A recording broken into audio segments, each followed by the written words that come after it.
Muy buenos días, estudiantes. En esta mañana abordaremos el tema de la propiedad. El objetivo de estudiar este tema es que el educando conozca todo lo relativo a lo que establece nuestro Código Civil reformado sobre el tema de la propiedad, aplicando este conocimiento al caso concreto. La propiedad es el derecho de gozar y de disponer de una cosa sin más limitaciones que las establecidas por la ley. Todo propietario tiene acción en contra del tenedor y el poseedor de la cosa para reivindicarla. En el artículo 615, nuestro Código Civil establece que la propiedad es el derecho de gozar y disponer de una cosa sin más limitaciones que las establecidas por la ley. El propietario tiene acción contra el tenedor y el poseedor de la cosa para reivindicarla.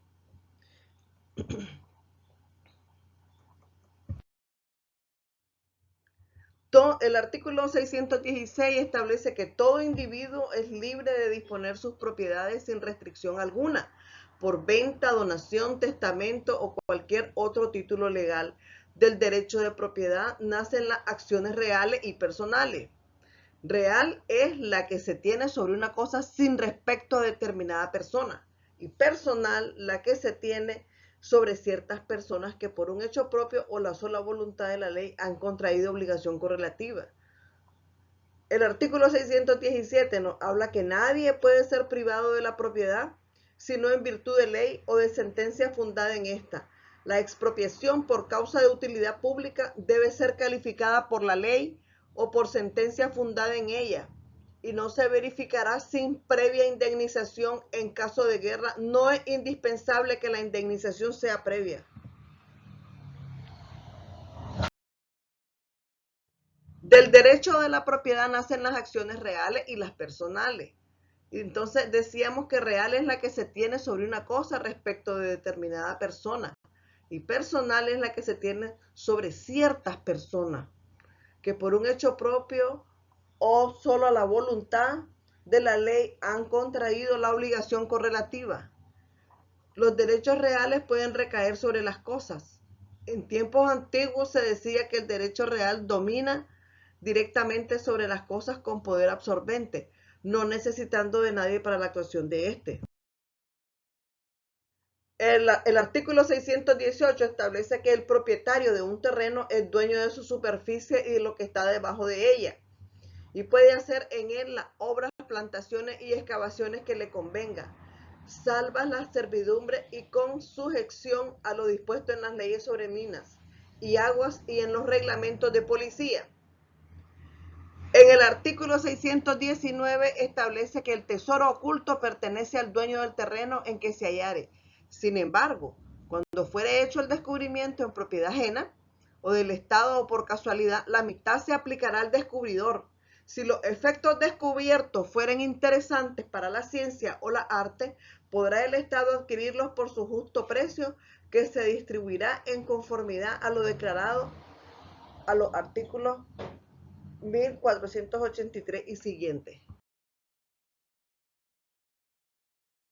El artículo 620 de nuestro Código Civil establece que se entiende por tesoro para todos los efectos de la ley el depósito oculto o ignorado de dinero, alhaja u otros objetos preciosos cuya legítima pertenencia no conste.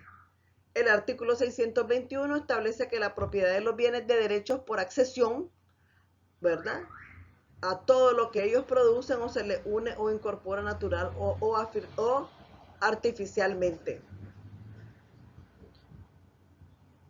Es decir, que esta propiedad de estos bienes da derecho por accesión, por estar adheridos por accesión a lo principal.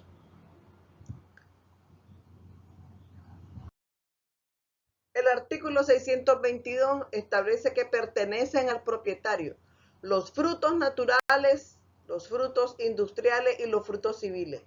Entonces, nuestro Código Civil establece en su artículo 623 qué son frutos. Los frutos, dicen, naturales son las producciones espontáneas de la tierra y las crías y demás productos de los animales. Ahora, ¿qué son frutos industriales? Son los que producen los predios de cualquier especie a beneficio del cultivo del trabajo. Ahora, ¿qué son frutos civiles? Por ejemplo, el alquiler. Usted da en arriendo una casa, entonces el alquiler de los edificios, el precio del arrendamiento de tierra, los intereses de capitales exigibles o impuestos a fondo perdido y otras cosas análogas.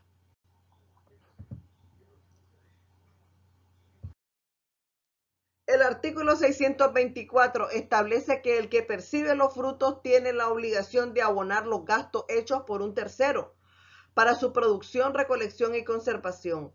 El artículo 625 establece que los frutos que caigan de un árbol, arbusto sobre una finca vecina se consideran como frutos de esta.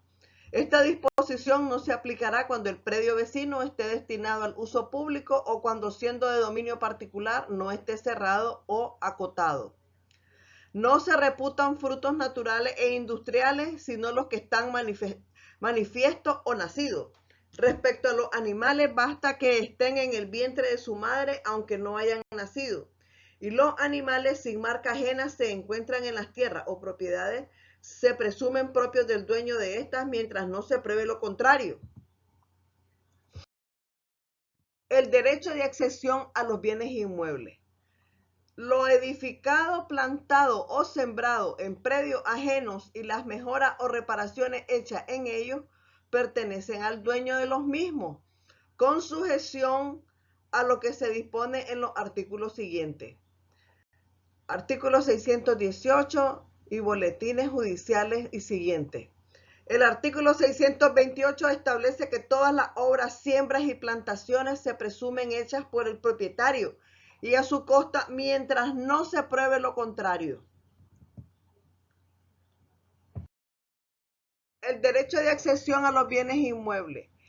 En el artículo 629 establece que el propietario del suelo que hiciere en él por sí o por otra plantación u obras con materiales ajenos debe abonar su valor y si hubiere obrado de mala fe estará además obligado al resarcimiento de daños y perjuicios. El daño de los materiales tendrá derecho, el dueño de estos materiales tendrá derecho a retirarlos, solo en el caso de que pueda hacerlo sin menoscabo de la obra constituida o sin que por ello perezcan las plantaciones, construcciones u obras ejecutadas. En el artículo 630 establece que el dueño del terreno en que se edificare, sembrare o plantare de buena fe tendrá derecho a hacer suya la obra, siembra o plantación previa la indemnización establecida en el artículo 629 y 635 o a obligar al que fabricó o plantó a pagarle el precio del terreno y al que sembró la renta. El artículo 631 nos habla de que si en la construcción de un edificio se ocupare de buena fe una buena parte del fondo contiguo a la construcción ha sido hecha con conocimiento y sin oposición del vecino, el edificio y el área ocupada podrá ser declarados propiedad del constructor, quien en todo caso quedará obligado a pagar al propietario del suelo el duplo del valor de la superficie ocupada y además los daños y perjuicios. En el artículo 632 establece que el que edifica, planta o siembra de mala fe en terreno ajeno pierde lo edificado, lo plantado y lo sembrado, sin derecho a indemnización. El artículo 633 establece que el dueño del terreno que se haya edificado, plantado o sembrado con mala fe puede exigir la demolición de la obra o que se arranque la plantación y siembra reponiendo las cosas a su estado primitivo, a costa del que edificó, plantó y sembró. El artículo 634 establece que cuando haya habido mala fe, no solo por parte del que edifica, siembra o planta en terreno ajeno, sino también por parte del dueño de este, los derechos de uno y otro serán los mismos que tendrían si hubieran procedido ambos de buena fe. Se entiende haber mala fe por parte del dueño siempre que el hecho se hubiera ejecutado a su vista, ciencia y paciencia, sin oponerse.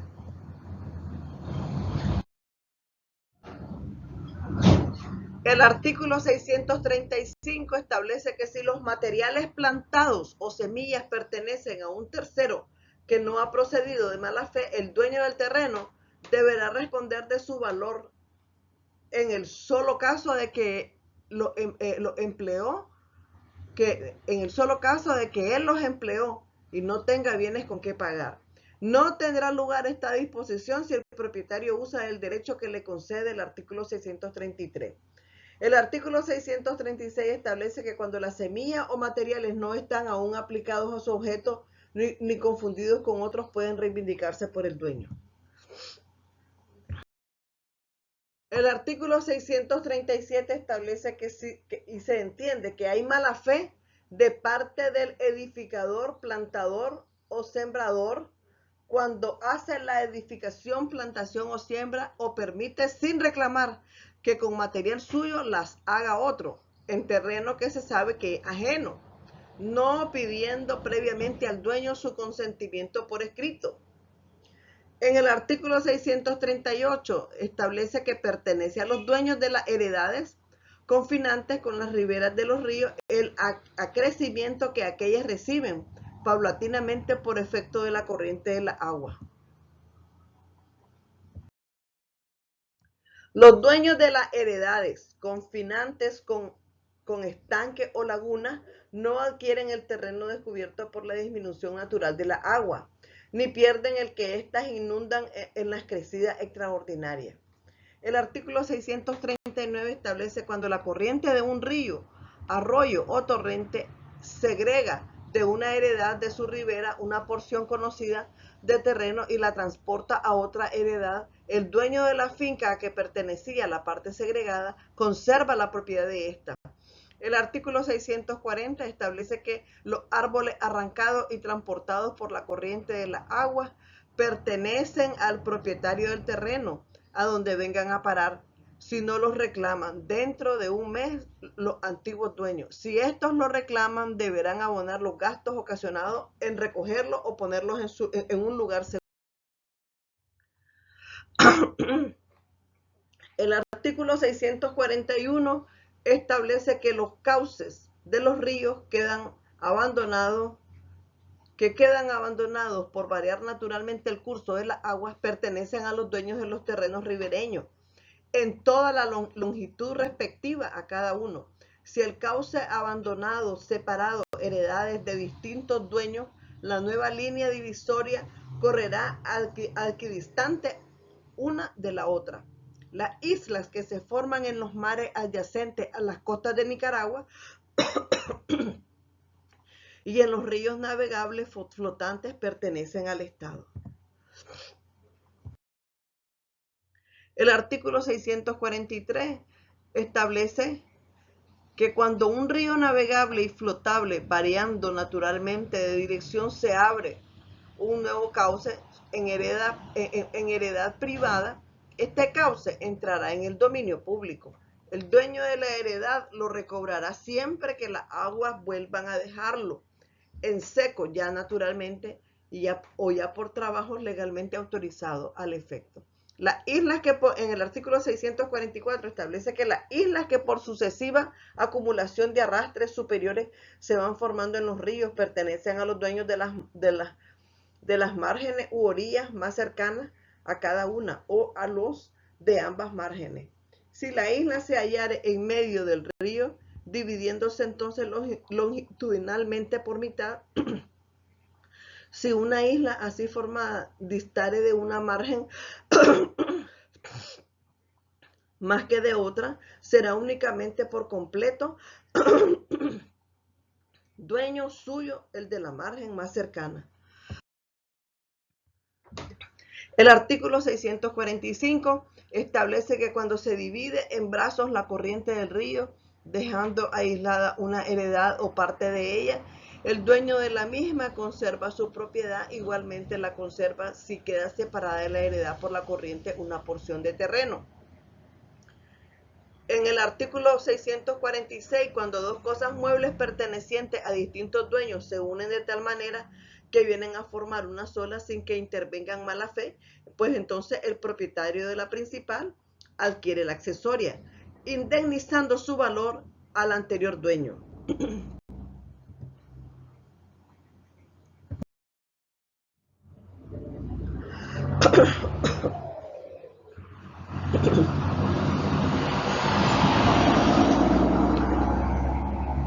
Nuestra Constitución Política establece en su artículo 44 que se garantiza el derecho de propiedad privada de los bienes muebles e inmuebles y de los instrumentos y medios de producción en virtud de la función social de la propiedad. Este derecho está sujeto por causa de utilidad pública o de interés social a las limitaciones y obligaciones que en cuanto a su ejercicio le impongan las leyes. Los bienes inmuebles mencionados en el párrafo primero pueden ser objetos de expropiación de acuerdo a la ley, previo pago en efectivo de justa indemnización, tratándose de la expropiación de latifundios incultivados para fines de reforma agraria. La ley determinará la forma, cuantificación, plazos de pagos e intereses que se reconozcan en conceptos de indemnización y se prohíbe la confiscación de bienes. Los funcionarios que infrinjan esta disposición responderán con sus bienes en todo tiempo por los daños inferidos.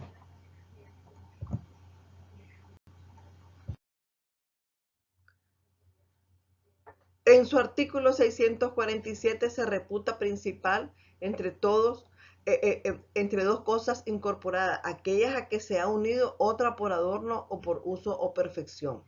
Estamos hablando siempre del derecho de accesión. Si no se puede determinar por la regla del artículo anterior cuál de las dos cosas incorporadas es la principal, entonces se reputará tal el objeto de más valor. Y entre las dos iguales, si las dos son iguales, entonces el que tenga mayor volumen.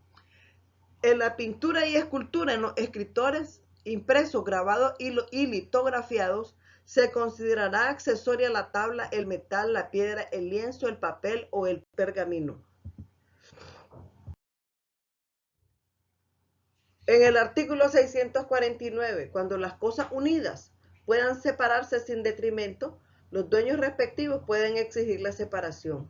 Sin embargo, cuando las cosas unidas para el uso, embellecimiento o perfección de otra es mucho más preciosa que la cosa principal, el dueño de aquellas puede exigir su separación aunque sufra algún detrimento la otra a que se incorporó.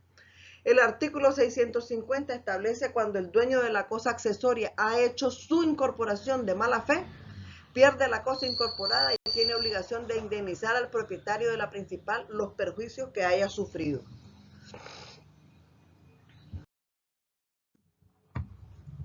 Si el que ha procedido de mala fe es el dueño de la cosa principal, el que lo sea de la accesoria tendrá derecho a optar entre que aquel le pague su valor o que la cosa de su pertenencia se separe, aunque para ello haya que distribuir la principal y en ambos casos además habrá lugar a la indemnización de daños y perjuicios.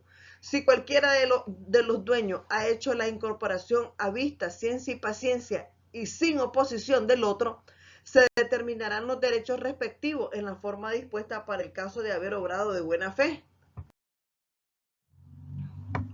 El artículo 651 establece que siempre que el dueño de la materia empleada sin su consentimiento tenga derecho a indemnización, puede exigir que ésta consista en la entrega de una cosa igual en especie y valor y en todas sus circunstancias a la empleada o bien en el precio de ella según tasación pericial.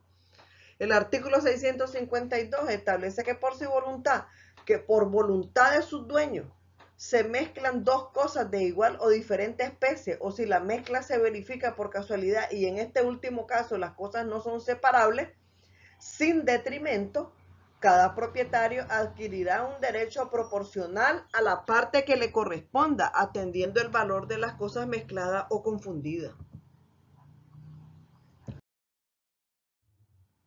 El artículo 653 establece que si por voluntad de uno solo, pero con buena fe se mezclan, confunden dos cosas de igual o diferente especie, los derechos de los propietarios se determinarán por lo dispuesto en el artículo anterior.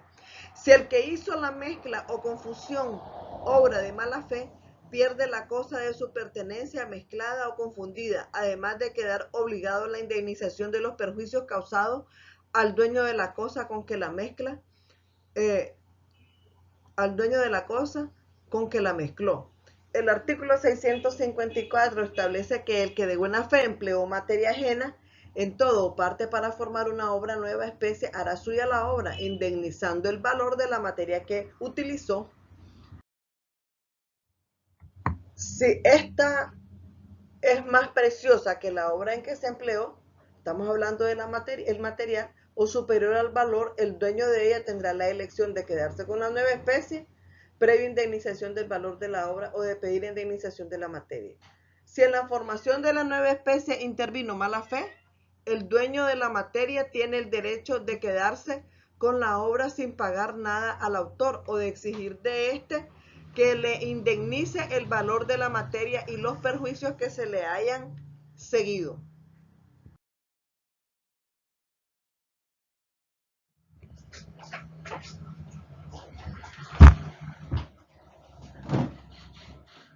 De acuerdo a la tesis obligacionista o personalista, existe el deber positivo del sujeto pasivo en los derechos reales. Son todos los ciudadanos los que tienen el deber de abstención, o sea que hay que respetar el señorío de la propiedad que tiene una persona sobre un bien. Y de acuerdo a la tesis ecléctica o integral, el derecho real es el que se concede a su titular un poder inmediato y directo sobre una cosa que puede ser ejercido y hecho valer frente a todos.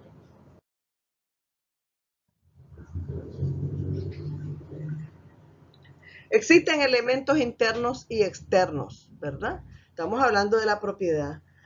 La inmediatividad, por ejemplo, es el poder del hombre sobre la cosa, que supone la ausencia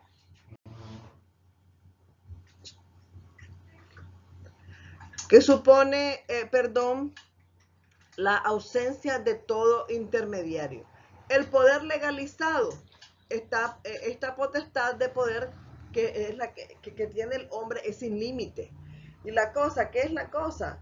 Es el término objetivo sobre el que se proyecta el poder. Estamos hablando de la propiedad.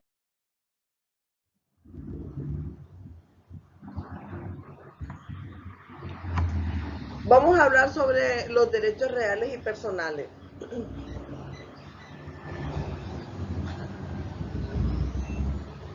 En Roma, cuando empieza a moldearse el derecho,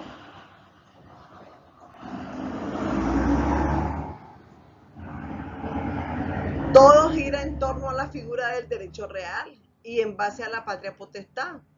La in manus, la tutela eran verdaderos derechos reales en cuanto a que significa un derecho inmediato y directo y tenía un pleno derecho absorbente y exclusivo. Por ejemplo, el derecho real in manus es cuando el hombre se casaba y él era el que tenía una potestad absorbente. Luego, al promulgarse la ley extelia papilia, surge el moderno concepto de la obligación y por la distinción entre derechos reales y derechos personales. En la Edad Media se establece la división bipartista entre los derechos reales y los derechos personales. Vamos a hablar sobre las características del derecho de propiedad.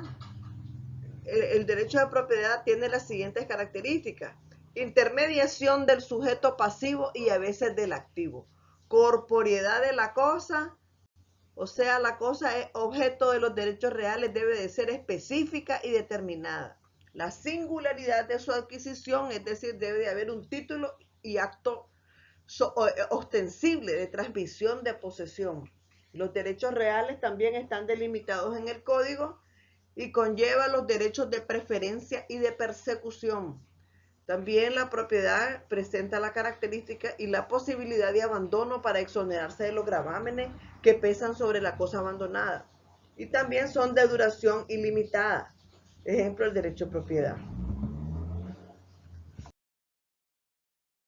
¿Qué diferencia existe entonces entre el derecho real y el derecho personal? El derecho real es absoluto, es decir, puede hacerse valer contra cualquier persona. En cambio, el derecho personal es relativo, es decir, solo puede hacerse valer contra un determinado número de personas por voluntad de ella o de la ley. El derecho real otorga a su titular un derecho de persecución y de preferencia y lo habilita a perseguir la cosa en cualquier mano que se encuentre. El derecho real da preferencia a su titular en caso de concurso de acreedores. Nada de esto sucede con el derecho personal, que solo puede reclamarse solamente de la persona que contrajo la obligación. Y el derecho real es una relación directa entre la persona y la cosa. Supone dos elementos, el titular y la cosa sobre la que recae el derecho. El derecho personal no establece tal relación, por el contrario, tiene tres elementos, el acreedor, el deudor y la cosa. Por eso el derecho personal es indirecto. El derecho real recae sobre la cosa, en cambio el derecho personal puede recaer sobre un hecho, sobre una cosa o sobre una abstención. El derecho real solo puede ejercerse sobre cosas determinadas y el personal sobre cosas determinadas en su especie e indeterminadas en su género. El titular de un derecho real ejecuta directamente los actos necesarios para obtener una utilidad de la cosa y no necesita de un intermediario. En los derechos personales, el deudor debe cumplir con la parte que le corresponde para que el acreedor goce de su parte.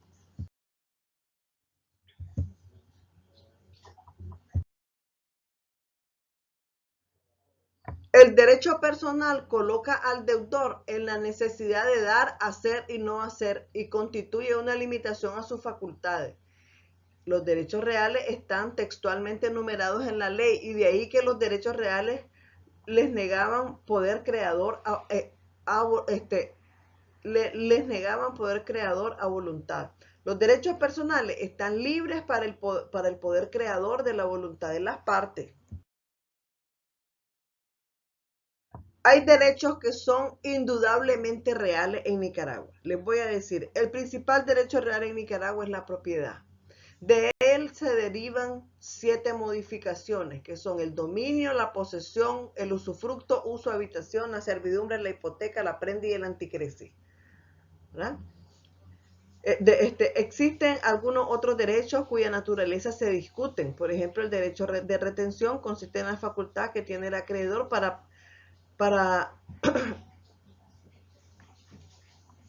retener la cosa y aplicar su fruto a los gastos de conservación, pero el acreedor no tiene la facultad de enajenar o vender la cosa, solo la retiene. Los derechos cuya naturaleza se discuten también, otro derecho es el derecho hereditario. Es considerado como real en Austria y en Francia. Este derecho es como un modo de alquiler. Y también otro derecho que se discute es el derecho de alquiler o Muy buenos días, jóvenes. Hemos llegado al final de este tema sobre la propiedad. Muchas gracias, jóvenes. Pasen un muy buenos días.